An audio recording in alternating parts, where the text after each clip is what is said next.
ng uga. Ito yung isda. Sap-sap. Good morning guys, good morning. God bless you and good morning. Don't forget to subscribe my YouTube channel. Please subscribe. Ito pong paraan magluto ng uga. Una-una, kalaha po. Kalawa po, pinitin ng kalaha at lagyan ng mantika. Pag nag-init ng mantika, lagay ito na ito ang tuyong sap-sap o uga. Pag pula na ito, kunin rin na ito kapag ito makakain mamaya.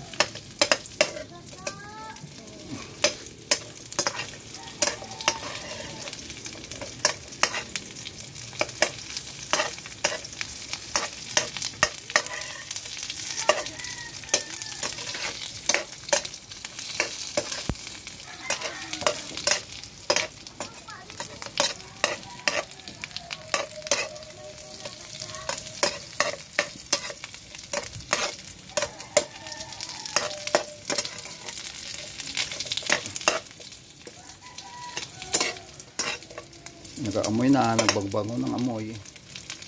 Kaya nyo guys, masarap ito. Samantay ito karon mamaya ng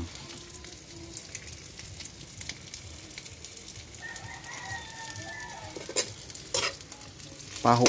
Masasarap.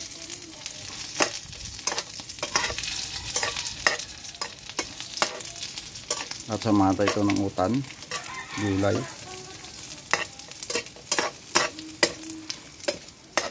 Masarap natin pagkain kasama ng rice.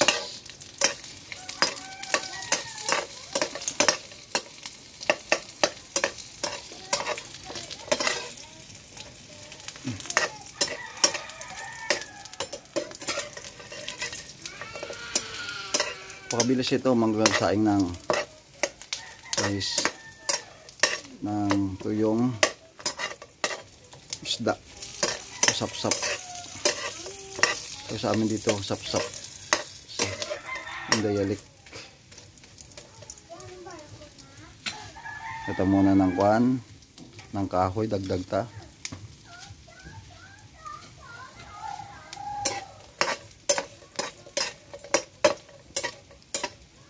Malapit ito pumupula. Ang kulay brown na ito, basa niya pwede ito at pwede na makukuha sa frying pan o kalaha.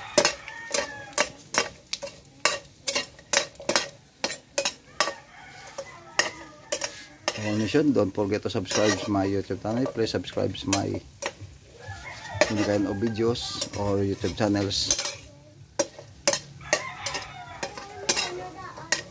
Because there are so many videos I'm downloading today,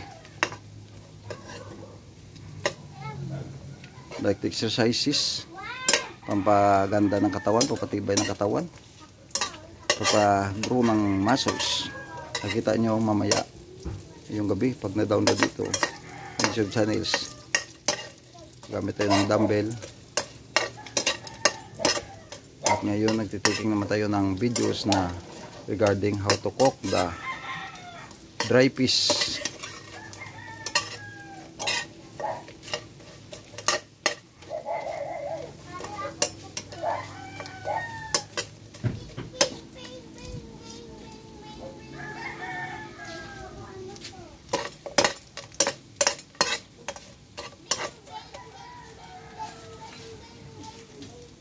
Konti lang natin kahoy upang dandahan na ito ang pagluto.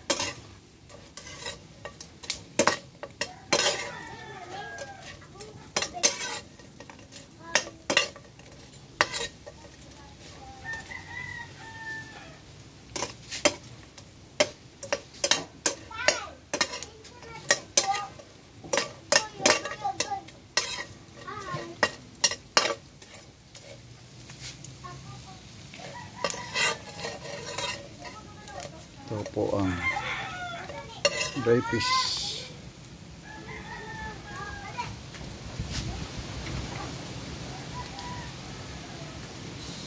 Ganyan, napakasarap na ito. Mamaya. Ito pa po.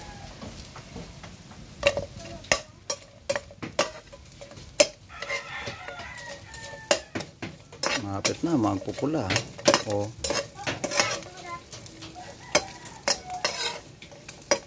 she become a brown color. But after that she can become a tricolor. We get the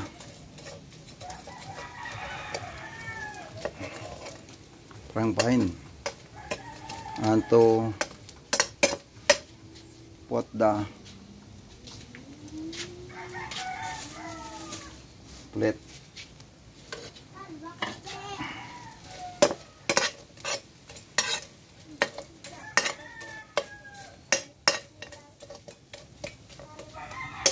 They're so delicious. This dry fish. The small this piece but is full of delicious. Together with a mango.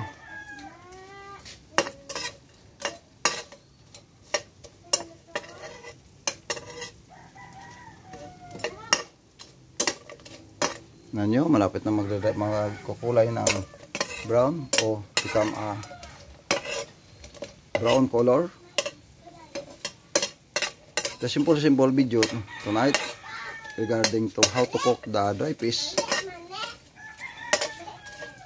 That's my favorite, the dry fish.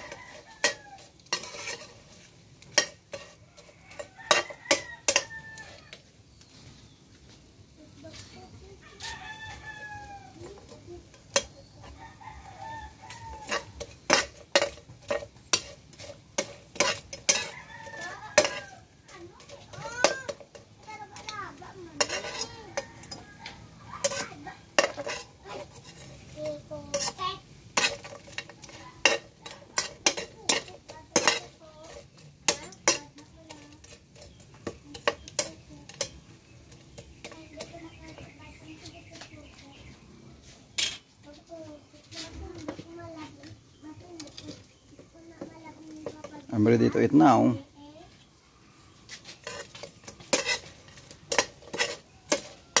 Few minutes remaining or second. We go to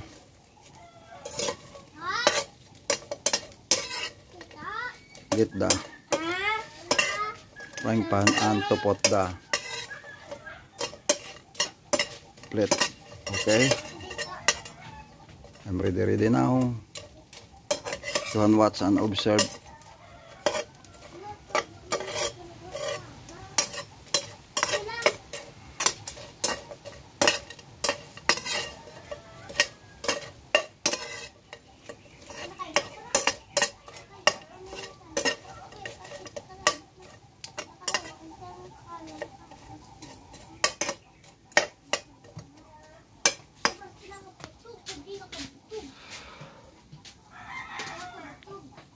Rilan, hindi pa ko kaya da Rilan, kay lapit na sa Pasiwa.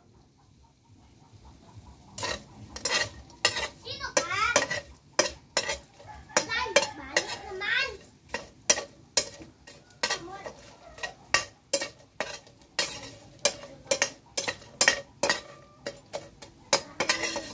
Okay. So become a brown. So put the plate.